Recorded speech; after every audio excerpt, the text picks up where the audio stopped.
appreciate you coming. Actually, I would like to say this was my own idea, but I read about doing this sort of thing in the Boston Globe because Mayor Walsh, in fact, as part of his inaugural speech, said this has to be done in Boston. And so, and the idea was to prepare and to give as much information to town employees, everyone who works for us, so that we can help better your lives and your family's lives and the people you need in town. So this is a very proactive, like I said, you know, came from Mayor Walsh. The mayor's really been supportive of these programs, but also Governor Patrick has also established an alliance with the Alzheimer's Association to do the exact thing.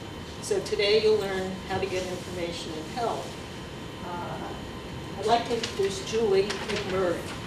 And Julie is the regional manager of Central Mass Region of Alzheimer's Association.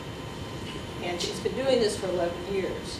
She's responsible for care consultant, people with dementia, related illnesses, and their caregivers, facilities training, and educational programs for family caregivers, people with Alzheimer's, and professional caregivers. So I'd like to, with no other discussion, introduce Julie, and she's here to answer your questions once she finishes her presentation. So thank you, ma'am. Thank you, Pat. Thank you, and good afternoon, everybody. It's great to be here. I really appreciate the opportunity to come out and create awareness. That's really part of my job. Just to give you a little bit of background, I've been with the Alzheimer's Association for over 11 years. My main job responsibility is to do educational programs throughout Worcester County, professional trainings throughout Worcester County, and work with families that are caring for individuals with Alzheimer's disease or a form of dementia. The program that I'm going to be doing today is called The Basics, Memory Loss, Dementia, and Alzheimer's Disease. This is a very thorough program that goes over what Alzheimer's disease isn't, what it is, and also the important steps to take in order to get a diagnosis. And I'll also at the end talk about community resources. At your tables are just some of the brochures that we do have available. I also brought additional resource material that you can take on your way out. We also, if you leave here today with one piece of information, it is that we have a 24-hour, 7-day-a-week helpline.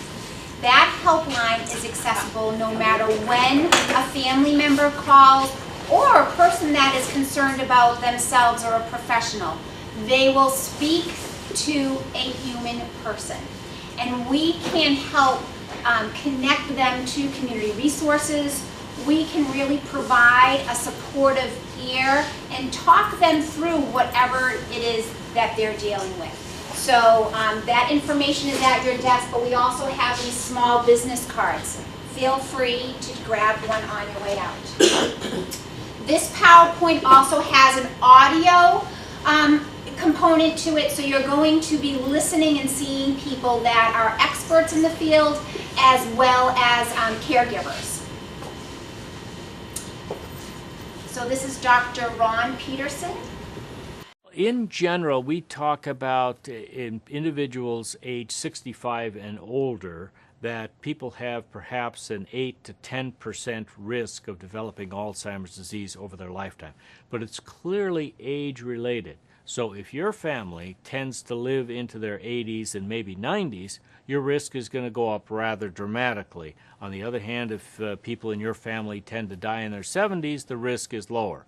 But it's clearly an age-related phenomenon, and with baby boomers, now those individuals born between the years of 1946 and 1964, moving into their 60s, this is going to exaggerate the number of people eligible, so to speak, for Alzheimer's disease rather dramatically.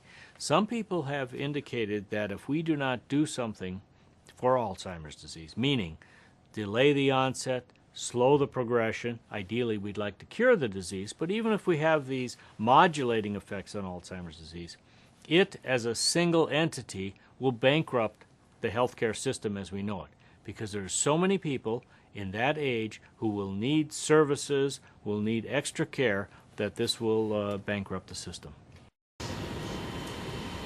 So it's estimated that there are over 5 million Americans living with Alzheimer's disease.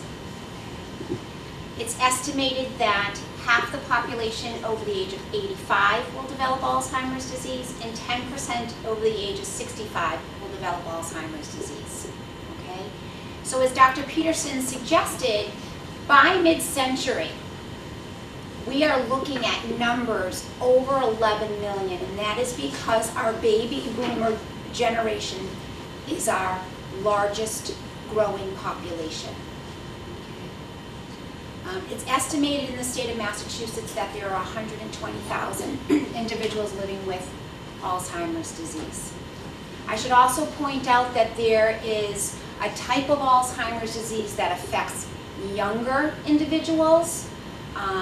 It's called young onset dementia, and it affects people under the age of 60. So Alzheimer's disease isn't just an old person's disease. Yes, it does increase with age, but there is a type of dementia that affects younger individuals. So these are some typical age-related changes. Making a bad decision once in a while, missing an occasional monthly payment, forgetting which day it is and remembering later, sometimes forgetting which word to use, and losing things from time to time. How many of you here forget? Forgetfulness really is part of normal aging. Think about the current times we live in. We are inundated with information. Okay? So we do forget.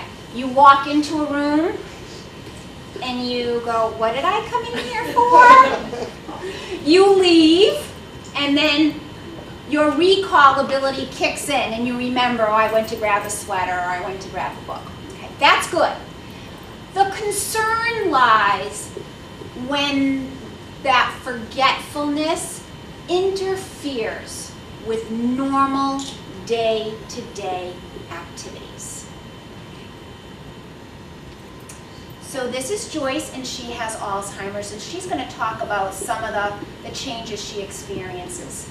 I noticed there was a time when I was dialing the phone and the buttons were, I couldn't dial the phone. And so I went to the neurologist, and she said, they said they didn't, I did some tests, and they said it didn't seem that anything was different. But then a couple of months later, I noticed that not only could I not dial a phone, but I was having difficulties writing. I was having difficulty spelling simple words like of and the. I was falling a lot. I began to have accidents, like minor accidents, driving accidents. And at that time, my husband said, you know, we're going to the doctor. So Joyce was experiencing some not so normal age-related changes. Making a simple phone call. Writing down simple words and knowing the spelling. Those are some of the red flags. So this list are some of the warning signs associated with Alzheimer's disease and dementia. And I think the important thing is, you know, if I look at this list, I might say, oh, I have a couple of those. But it really depends on how often they're occurring and the progression. Okay. So the first one, memory changes that disrupt daily life, challenges in planning or solving problems, difficulty completing familiar tasks, increased confusion with time and place, trouble with visual images and spatial relationships, new problems with words in speaking or writing, misplacing things and losing the ability to retrace steps, decreased or poor judgment, withdrawal from work or social activities, and changes in mood and behavior. So we all misplace things, right? Okay. Our ability to retrace our steps is intact. If you lose your keys, you might check your purse or your jacket. Someone with Alzheimer's will not be able to retrace their steps. Okay? And ultimately, those misplaced items are usually found in very odd locations. The purse at the bottom of a hamper, the sugar bowl in the freezer. Okay? Another example, difficulty completing familiar tasks. If someone is used to getting up every day, taking a shower, dressing themselves, eating breakfast, all of a sudden they're neglecting their own personal care. Okay. Another example is challenges in planning or solving problems. Okay. You think about making chocolate chip cookies. You need to be able to follow a recipe. Sometimes a person in the early stages of Alzheimer's disease or dementia won't be able to organize the ingredients that they need and follow the steps that are necessary to make those chocolate chip cookies. Okay. Decreased or poor judgment. Someone on a frigid day not wearing the appropriate clothing. Same thing on a very warm day, they're wearing layers and layers of clothing. That just gives you some examples. So what is dementia? Dementia really is that umbrella word, okay? Dementia is not a disease in and of itself. Dementia describes symptoms. Okay? So, to understand dementia, we need to know that there are many different types of illnesses that cause those dementia-like symptoms. And those dementia-like symptoms are those warning signs that we just went over, okay? So there are dementias that are reversible. That would indicate that there are some illnesses that are treatable that mask the symptoms of dementia. A urinary tract infection, a vitamin B12 deficiency, depression. Those can mask the symptoms of dementia. And that's the benefit of having a really good thorough workup to determine what's going on. There's a type of dementia called vascular dementia, which is brought on by a stroke or a series of smaller strokes, TIAs. Okay. Alzheimer's disease, which is a progressive type of dementia, and it's estimated that about 70% of all dementias are of the Alzheimer's type. There's Lewy body dementia, which is usually a person experiences some visual hallucinations. They also experience some falls. And then frontal temporal lobe dementia, which affects our frontal lobe in front of our brains. And there's usually a very flat affect. A person can be more compulsive or obsessive, and there's also some delusions and hallucinations. Okay. When I meet with a family They will say, oh, my mom has dementia, and I always ask what type. Okay? Because despite their similarities, there's usually a couple characteristics that differentiate itself from another one. So it's important to know what type of dementia you're dealing with. So what is dementia? Loss of cognitive functioning, serious enough to interfere with one's daily functioning. It causes changes in memory, language, thoughts, their ability to navigate their world, even just their bedroom, their kitchen, their own home. It changes a person's behavior. There's mood and personality changes, and there's difficulties with planning and organizing tasks. So Alzheimer's disease is the most common type of dementia. It's estimated that 17% of all dementias are of the vascular type, and then 13% are of those other dementias, the Lewy bodies and the frontal temporal lobe. There is a type of a dementia called mild cognitive impairment. It is severe enough to show up on tests, but not necessarily severe enough to interfere with day-to-day functioning.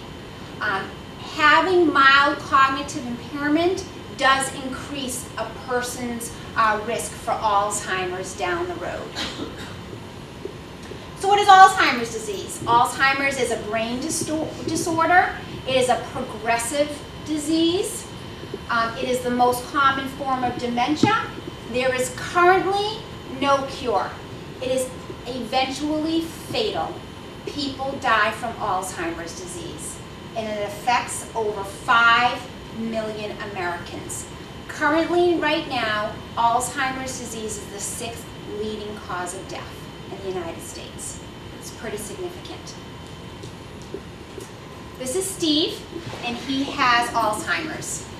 The types of things I noticed had to do with organizational abilities, mental abilities, and I was getting confused. I was finding it hard to plan, and there were two pivotal sort of moments that really brought this home to me. And the first one happened when I went into work one morning and sat down at my desk to plan out my day and couldn't figure out what to do, and literally sat there for an hour frozen and could not figure out what piece of paper to pick up first. So as you can see, Steve's difficulties were first noticeable at work. He was having more difficulty planning his day. He wasn't able to do what he needed to do to fulfill his job requirement. And we are finding that. People are working a lot longer. And so some of the first symptoms are acknowledged at work. So I'm not a doctor, I'm not a researcher, I'm not a nurse, but I do think it's important to have a little understanding of what's going on in the brain. What we know about our brain is that there are 100 billion nerve cells or neurons that create this branching network, okay? And our neurons are responsible for sending messages from one area of our brain to another and throughout our body, okay? And what happens is that Alzheimer's destroys our neurons from doing their job, okay? We know that there is a beta amyloid protein that is found in people with Alzheimer's disease, and they have an overabundance of it. And that protein attacks itself to those neurons so that it really does disrupt the job of the neuron to send messages. So people with Alzheimer's and any form of dementia aren't able to connect A to B, B to C, and C to D. Okay? If you ask someone with, in the early stages of Alzheimer's, to go into the bathroom and brush their teeth, that may seem very simple to you and I. But to them, if they're in their bedroom, they need to really be familiar with that space and know how to navigate and get into the bathroom.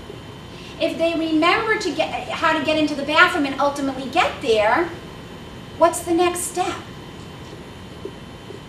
If they remember that they need to brush their teeth, what steps does it take in order for them to complete that task? So something very simple to you and I can be very overwhelming for someone with Alzheimer's. And it is because of the disruption in their brain. It is due to a brain disorder. Okay? And because Alzheimer's is progressive, they continually lose the ability to do things for themselves. So, which functions of the brain are affected? Our brains are extremely complex. Okay? We have different centers in our brain. We have a language center, and where our sense of temperature is based. So are we sensitive to touch, to pain, to cold? We have a center that controls our judgment and our ability to reason. We have a center that stores our memory and our language and our hearing. Another center that controls our ability to move and our coordination and balance. And our basic functions, including breathing. So our brains are very complex. And the disease affects all of those centers.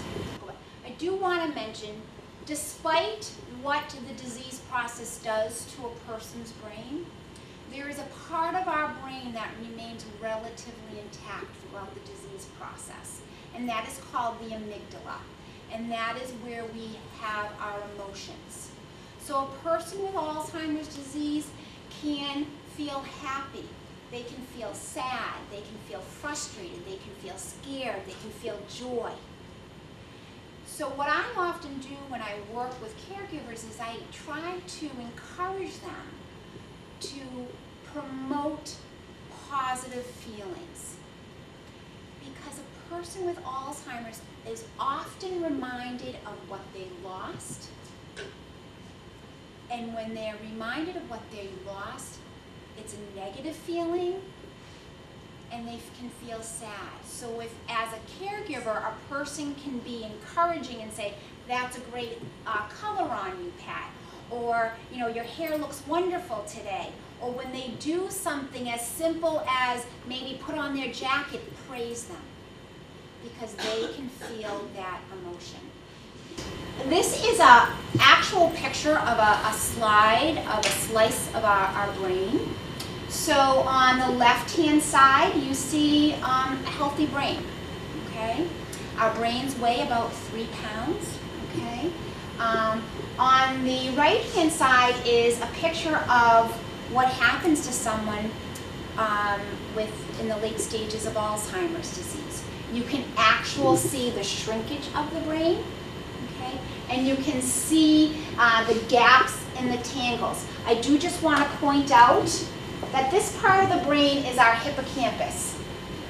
This is where we process new information. Okay, what you learned today, what you read in the newspaper this morning, what you saw on TV this morning. Look at the severe Alzheimer's brain. What happens to the hippocampus? It's gone. It's gone. So that's why short-term memory is usually first affected. Okay? Long-term memory stays with us the longest.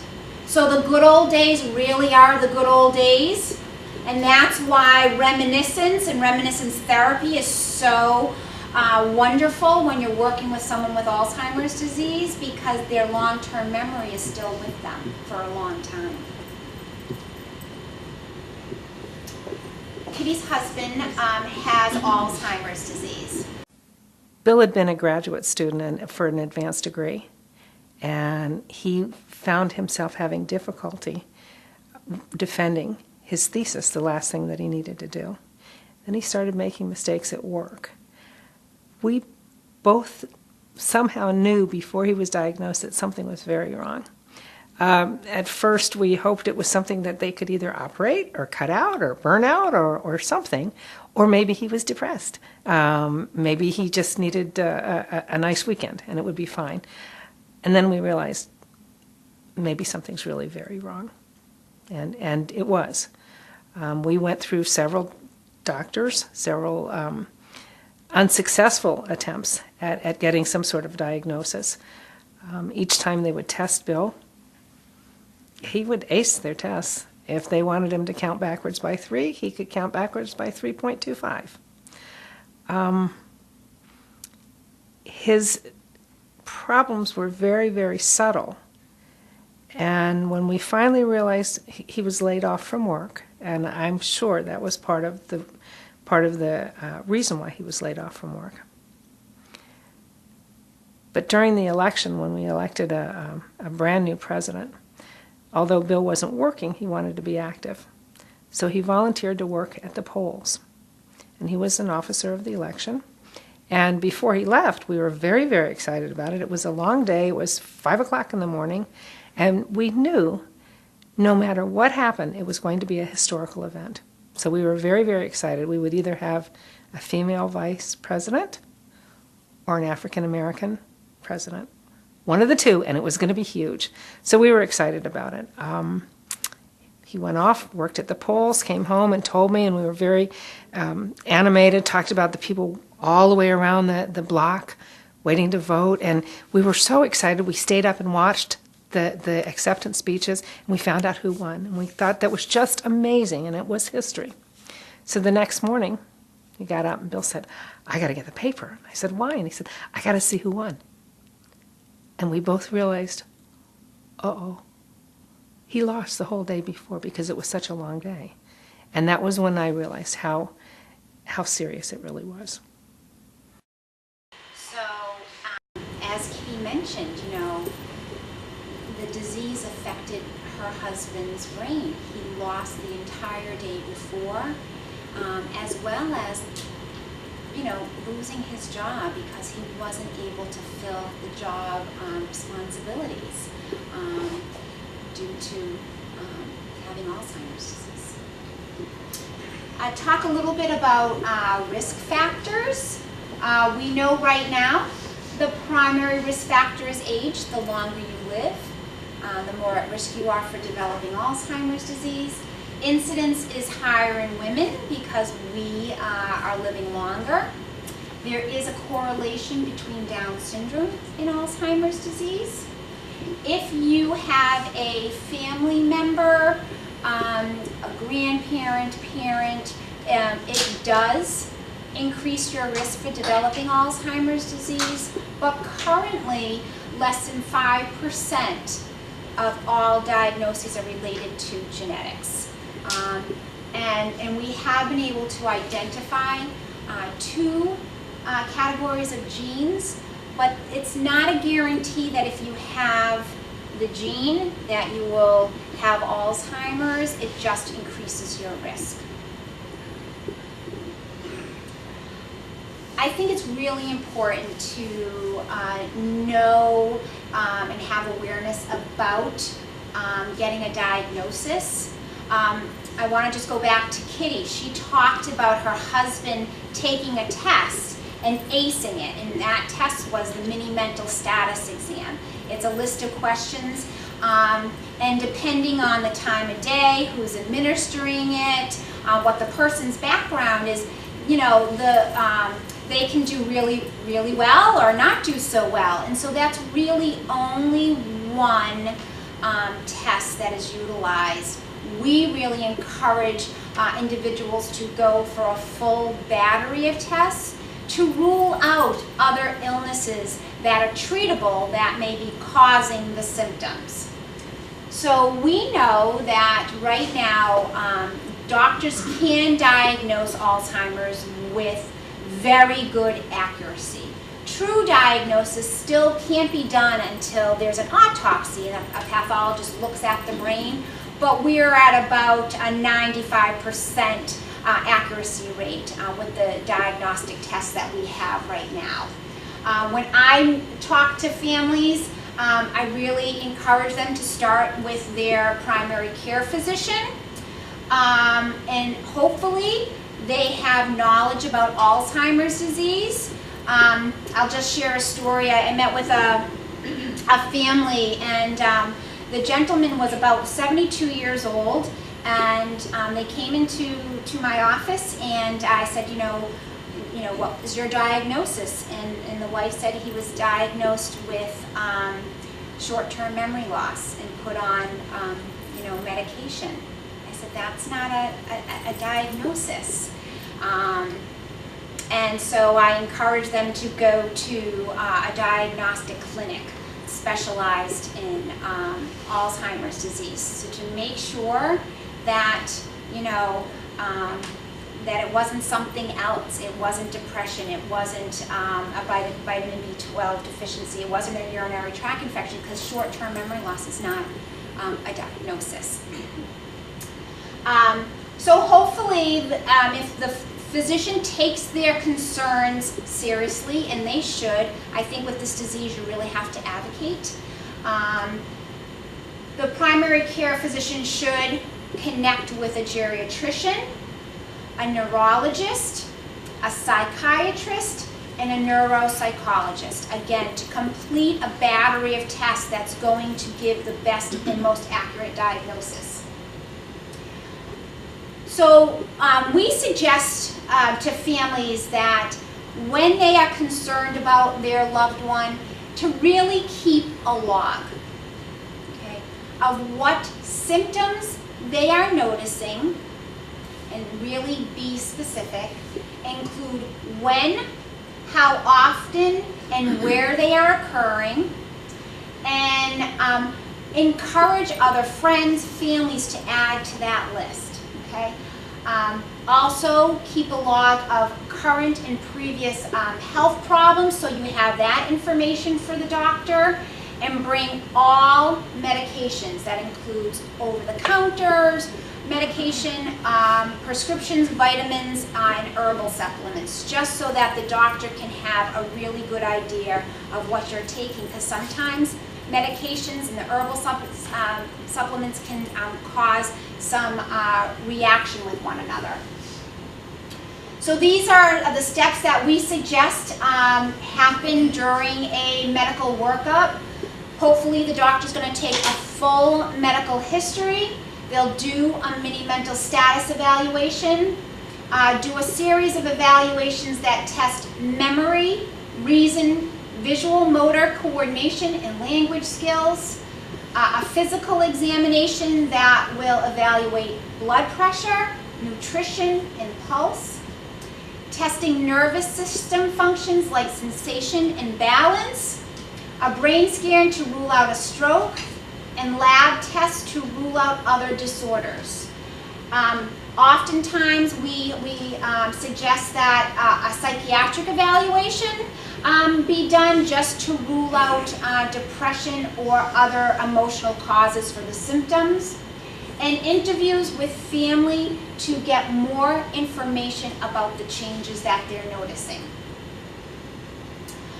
When the diagnosis is Alzheimer's, emotions can real high. Oftentimes families are scared, they feel in shock, they can't believe it. There's confusion about what to do next. There's guilt. What did they do to deserve this? What did we do? There's worry. Hopefully, we would love for the doctor to say to the family when they're given a diagnosis of Alzheimer's disease, call the Alzheimer's Association. Because we can be there throughout their journey. And on average, people can live 8 to 10 years. Sometimes a lot more, okay? So hopefully people will connect to the Alzheimer's Association so that we can help them, educate them, Provide them with resources so that they can make good decisions for their loved ones. I was saying to Pat earlier, you know, knowledge is power. If you have the information, you can make better decisions for your loved one and be better prepared for the long term. In early stage, a person experiences recent memory loss. They have more difficulty managing money, more difficulty with driving, or handling social situations. In the middle stage, a person has more difficulty with language. They have more difficulty keeping track of personal items, and they may need help with grooming. In late stage, both long and short-term memory are affected, and they need total care. They're relying on someone to provide them with everything. This is Dr. Parker, and she is going to talk about planning early. One of the things with respect to caregiving, and a lot of patients, families, and I count myself in this group, we're baby boomers. You know, we're used to things the way we want them, and everything's conveniently disposed of, arranged, whatever. But it's not so easy to try to take care of your aging parent who lives 5 states away. And one of the things that most of us have not dealt with is who's going to take care of mommy, who's going to take care of daddy, how am I going to manage her business affairs, who makes decisions for what she wants to do for her health care. I don't think that those are decisions and discussions that most families have early enough. We have them in crisis, but we don't do them early so that we know what the game plan is. And if there's anything that I think that all of us should do is have a discussion with our parents, both of them, one of them, whichever one is available, early enough on to say, how do you want things to go if this happens to you? It is very important to plan early. I think with Alzheimer's disease, with any disease, you have to really be proactive than reactive, and having those conversations early to know what your loved one wants is really important. Again, if you can be proactive, you can plan ahead and have things in place. And sometimes that you have to have plan A, B, and C in place. But again, being proactive is much better than being reactive. So planning early, be an active partner in long-term care planning. Develop a relationship with your healthcare team. Get legal and financial issues in order. I often will say, you know, you need to see an elder law attorney. There's a lot of different attorneys. You really want to make sure the person understands the laws and can assist you appropriately. Grow a support system, whether it's families, friends, you know, the Alzheimer's Association.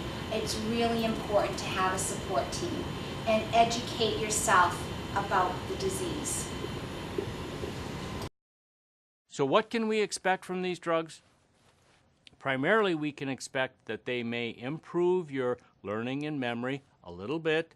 They may improve your word-finding abilities. They may improve a person's social interaction. So there may be behavioral effects as well as the cognitive effects of these medications. But generally, they improve the overall situation to a certain extent. Now, is that in fact effective? We think so, but it's modest. In some people, they may not notice any particular difference. On the other hand, in some individuals, they may preserve their function for a longer period of time. However, these are not disease-modifying therapies, so they really don't have an impact on the overall outcome of the disease. Nevertheless, they may be very useful in the short run. So the medications that Dr. Peterson is speaking of is currently there are 4 medications to treat the symptoms associated with Alzheimer's disease and dementia. The first category is called cholinesterase inhibitors. They help to boost the amount of acetylcholine in our brain that becomes deficient in a person's brain with Alzheimer's. And acetylcholine is a messenger chemical. So those medications are Aricept, Exelon, and Razidine. Usually a person is on one of those. The fourth medication is called Namenda or memantine, and that helps to regulate glutamate in a person's brain with Alzheimer's, and glutamate is another messenger chemical. So sometimes if a person is on Aricept and Namenda, or Exelon and Namenda, or Razidine and Namenda, you know, you have to be very cautious, and this is why you need to have a good doctor that is following you on a regular basis and as changes occur, because, you know, with any types of medications, there are side effects. You really want to make sure that the treatment that you are taking is the best one for you. So there are a lot of clinical trials going on right now, and we are very hopeful that we will have a means of prevention, you know, sooner than later. I'd love to be out of a job someday, I truly would. I've been in this field for 20 years, and I'd love to be able to shut my door down.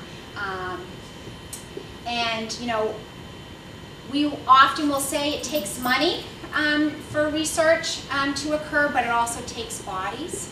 We have a wonderful program at the Alzheimer's Association called Trial Match, where we will connect families and caregivers and healthy people to clinical trials in their area, and the clinical trials really are varied, and it is a wonderful program, because we need to advance our mission and create a world without Alzheimer's disease. I want to just add, and a lot of the information that is here is in the little packets, programs and services that we offer through the Alzheimer's Association. We do a lot of education programs. Before you leave, grab one of our program of calendars. These are all the programs from January until July of 2014 that we are offering throughout our chapter, and we're part of the Massachusetts New Hampshire chapter. And as I mentioned, our programs are free of charge. It's an opportunity for families really to learn about the disease process and connect to the Alzheimer's Association. I also mentioned the 24-hour helpline that's accessible to families. No matter when they call, they will speak to a clinician. We provide information and referrals, so we have this very large database where if someone is looking for an adult day health program, we can connect them. And a lot of what we do too, it would be very easy for us to say, go to this adult day health program. What we try to educate families on what to look for in an adult day health program or a nursing home with Alzheimer's care, so that they will feel empowered to make the best decision for their loved ones. We also have a program called Care Consultation, in which a family can speak to a clinician, and we help develop an action plan for them on what they need to address right now and also be prepared for in the future. We have over 220 support groups in Massachusetts for caregivers, and support groups are key for individuals to connect with others that are going through a similar situation. We also have an online community. We have message boards and blogs where people can connect. And one of our programs is called Medic Alert Safe Return. It is a Wanderers Alert system, and it's a nationwide program that was started back in the 1990s by the U.S. Justice Department and the Alzheimer's Association. And when a person enrolls in this program, they get identifying jewelry, like a bracelet, so if they were to wander, the family would call the Alzheimer's Association, and we would work with local first responders, search and rescue teams to get the individual home safe. And because it's a nationwide program, it works in Massachusetts, it works in Florida. So this is a wonderful program. We also do a lot of advocacy work. All of our programs are free, and we're able to do that because of our biggest fundraiser and public awareness event, our Walk to End Alzheimer's. The local one here in Massachusetts, Worcester County, takes place on Sunday, September 28th at Quinsigamond Community College. Just our local walk last year raised over $300,000. Chapter-wide, we raised over $2 million, and that really supports our free services and also research efforts. So it's a wonderful way to feel like you're doing something for your loved one. We also do advocacy work, both national level, but also on a state level and local level. This is Betsy, and Betsy's partner John has Alzheimer's. I think it is important to reach out to the Alzheimer's Association. They have information to help you plan and think through the critical steps that you need to take on immediately, and I think that's very important. I also think it's important to reach out and build the community of friends and family that will be there to help support you as you go through that. It's a critical disease that can't be done alone. And you can't care for a person alone in that process. There's too many stories about the difficulties that that brings. So I think early on it's important for you to build that community and those relationships so that you know you have people you can call on to help you when the time is there.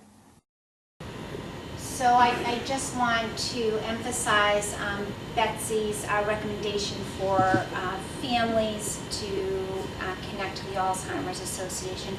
We can really help them throughout this journey, and again, also build their support network, and we want to be part of that. All the contact information for the Alzheimer's Association is in that packet of materials, the 24-hour helpline. Also, our website has all of our educational programs. It has our full list of support groups. You can download any of the printable materials like the brochures, and that's a small sampling of what we have. But I want to just thank you for your time and your attention. It's a lot of information, and I'd be more than willing to answer any questions that you may have. I just want to say thank you to Julie. Do you have time to stay? Yes, absolutely. Perfect. So please feel free to ask any questions of our speaker. Don?